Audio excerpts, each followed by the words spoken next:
Hey everybody, it's Sam. This is Friday, April 10th video. I had an okay day. I slept really well, even though I had 2 naps yesterday. So I slept really well. And hung out in the morning. Took a nap in the morning.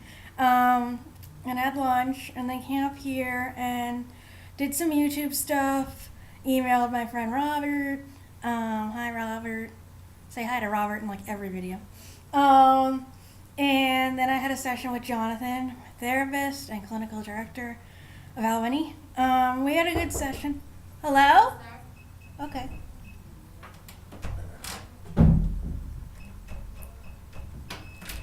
Hello. Hi. Yes, How are you? Did you eat? Yes, we did. Okay, thank you.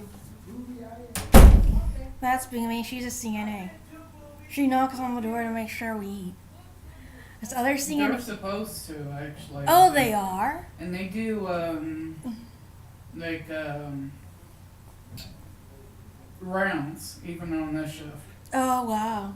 I didn't know they were supposed to go to your room and ask if you ate. Well, it's not necessarily to your room, it's when they see you. Oh, okay. They have to ask if you ate. Anyway, go on. Anyway, this other CNA, Chucky, is like really bad. And she's on our floor today. And so I don't know if she'll come in, like, if I'm doing a video or something. But she's always like, she's just not very good. She just stands there. She's like, "You gonna take your medication?" Or like, "Yeah, in a few minutes." And she's like, stands there, staring, stands there. And like, Jess gets really mad. Yeah, I get really mad because I don't like her. You're not the only one. We were in 326. She was on 3 all the time, and she was like always coming in. And there's resident Norma that like never takes her meds, or like sleeps so much and like hardly does not want to get up for meds. So Chucky will come in and be like, Norma, get up and get these meds. And she like pulls the blankets off her and stuff. I don't think that's right, but she's just like totally zoned out. Like she just wants to do what she wants to do, like everything her way. And like whenever she'd do make me breakfast, she would like one time it was so bad because I love the coffee cake, and she took it and she smushed it into this disgusting hot cereal that's not my oatmeal. It's like this stuff that they give people, and she's like, "That's really good." I'm like, "No, it's not. You just smushed my coffee cake into hot cereal, so now I'm not eating it." So she was just like so difficult to deal with when I was on 3. It wasn't even funny, and she's hardly up here for CNA, but sometimes she is, so hopefully she won't be too much of a pain. But anyway, I had my session with Jonathan, and it went okay. Like I said, he was very surprised that I left the program, and he thought that like the benefits were like good, and I should have stayed. And I tried to explain why I left and how it kind of came up all of a sudden. Like I realized like I don't have to go to this program. Like a lot of people are forced to like go to their programs, and I don't have to, and I can easily just hang out at home and do stuff. And he was saying how like I needed to get out and like be around other people and like make friends with other in-person people, and I was like, well, I want to, but it's like really hard in this building because some of these people are really like either their illnesses are really severe like schizophrenia or something, or they just really can't relate, or on their own medications that make them really tired and really groggy, like me. And they can't, they can't relate. They can't have a conversation and stuff like that. So that's a lot of what happens with a lot of these people around here. They're just really not in a position to, be able to relate as friends, which is really sad, unfortunately. And maybe hopefully in the future they can like get some sort of better therapy or medication or know more about the brain to like stimulate something so that they're not so compromised.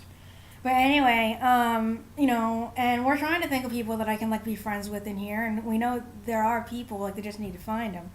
And so I talked to Edith, and she's talking to the other caseworkers, and they're gonna figure it out. It's just not gonna take like 2 minutes. And then he started talking. I was like, well, I was like, I do stuff at home. I like do a YouTube channel, like that's actually helpful. It's not like just sitting and like talking about nothing. Like I'm advocating for people. with disabilities and mental illness, and I want to make friends online. And he was saying how like that's not healthy, and that if someone had only online friends, that wouldn't be healthy. And I was like, well, a lot of people with disabilities and mental illness, for that matter, you know, like people that have like social anxiety or whatever, don't have like really a lot of in-person friends, and like a lot of blind people, it's really hard to have in-person friends. And like I was like, another big thing is like transportation. I was like, you know, I can't afford the paratransit tickets. And he was like, well, I said I'd get tickets, and I should have said, you know, like when. But I was so upset by that. Like I was half crying because I was just like, I just felt really defensive, and I was just like, why are you just saying all this stuff? And I was like, well, I was like, you know, I can't do the transportation, and like I don't, you know, I don't want to go out and do stuff. But he's like, well, I don't know if it's like a question of like you being able to get out, or if it's a question of like your motivation. I was like, whatever. I'm like, you can say whatever you want. Like, obviously, you're turning this into a thing of like my motivation, and like I don't know. I don't know. He just seemed like he was so not on the same page that I was just like, well, whatever, you know. And so it was a weird conversation, and we disagree a lot. And I figured he wouldn't be happy at all that this happened, but you know. And I did say that Annexter Center is an option, and I'd love to be like around more people with different disabilities, and I think I could like gain a lot from going there as well as helping a lot of people. And I said, you know, Methodist might be a good option when Jess is done, because I said this from what her description, the staff sounds a little bit more, I don't know, just like less strict on things and less like, I don't know, just seems a little bit better, like middle ground. Huh, Kans? Kans is listening to something. What did you say? Nothing, never mind. So yeah, we talked about that, and then we talked about relationship stuff, and he said I'm doing really good. Really good. That I'm doing really good, and that I'm, you know, on the right track with things and thinking about things, you know, in an insightful way, and, you know, that made me feel good. And at the end of the session, he was like, you know, you are going through so much with, you know, this stuff of what happened last week, and then, you know, my mom is in surgery. Oh, my mom's home. My mom came home today from the hospital, so yay, mommy girl, she's home. And she is probably gonna be like high on painkillers for a month, but that's okay. And my dad and grandma are gonna have their work cut out for them, like trying to keep her from overdoing it, you know, with her neck, so that should be interesting. But anyway, he was like, you know, you're dealing with that, you're dealing with this other stuff, you just ended your program, and, you know, your sister is having a hard time, you know, because she is in college, and, you know, he's like, and you're handling this really well. He said, I don't even think that I would be able to handle this so well. And he's like, you have never had like so many different things in so many different categories of your life, like on your plate as you have now. And I was like, yeah. And like, I cried a little bit, but I didn't really like cry. Well, I cried some, but not like, I used to just like have meltdowns in session and just like cry endlessly and get so upset with him. I'd like throw stuff and hit him and all that good stuff, but I don't do that anymore, so I'm a good girl. Is that a good thing or a bad thing? That's a good thing, because if I did, he'd say I couldn't be in the office. So if I did that stuff, he'd say we couldn't talk. So yeah. And yeah, other than that, I'm just hanging out, doing stuff on YouTube. I signed up for this Amari thing. I don't know. It's this thing where you can like do subtitles and closed captions for your videos so that like people that are deaf, can read it, can know what you're talking about, because like on my signing videos, Robert's sharing it with like deaf friends, and they don't know like what we're doing except the signs. So this thing called Amari, like your people, I guess, like sign up to like add languages to or subtitle or closed caption to your videos, and it like syncs with the video automatically or something. So Robert is doing that for like my signing videos, and then like all my videos that are, when they upload and it's a new video, it automatically adds itself to that thing, and you can tell whether people are working on it or not. So that's interesting, and hopefully it'll help people understand, you know, like be able to see, you know, what's going on in my videos when I talk to them when I do my videos. So that was interesting. And let me see, not a lot else. We went to dinner and the elevator door hit me in the head. That was traumatic. So yeah, it closed on us. Closed on me. But I didn't really get it bumped my head, but I didn't get a bruise or anything. I didn't want to go to the nurse's station because, like, this is so annoying. Like, they do it for, like, your safety, but if you even, like, get a bump on the head or something, like, or you fall, you have to go to the nurse's station and, like, literally sit there for, like, an hour while they check your blood pressure every, like, 10 minutes or something. And then they have to do it, like, multiple times a shift, including nighttime. And it's CNAs doing it that, like, sometimes don't really know how to take your blood pressure. And it's just so annoying. And it happens for, like, 3 days or 4 days. So I didn't want to tell them that, like, this happened because I would have been doing that. And it's just totally dumb. So yeah, anyway, that was scary. So I'm just hanging out here, watching different YouTube videos, and hanging out with Amber, my dog, my yellow duck.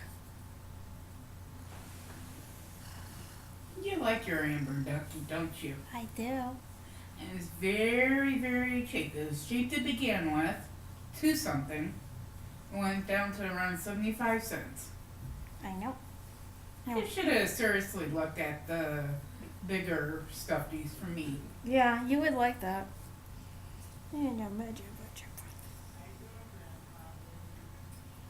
So yeah, other than that, not really a whole lot going on.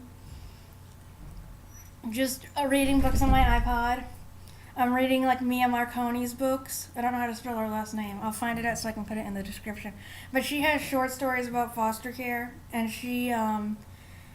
I'm reading it, and it's funny because like her kids, like this one kid came in as an emergency placement, and then it's like we had him for years, and it's like how did it go from like an emergency placement to like you had him for 4 years?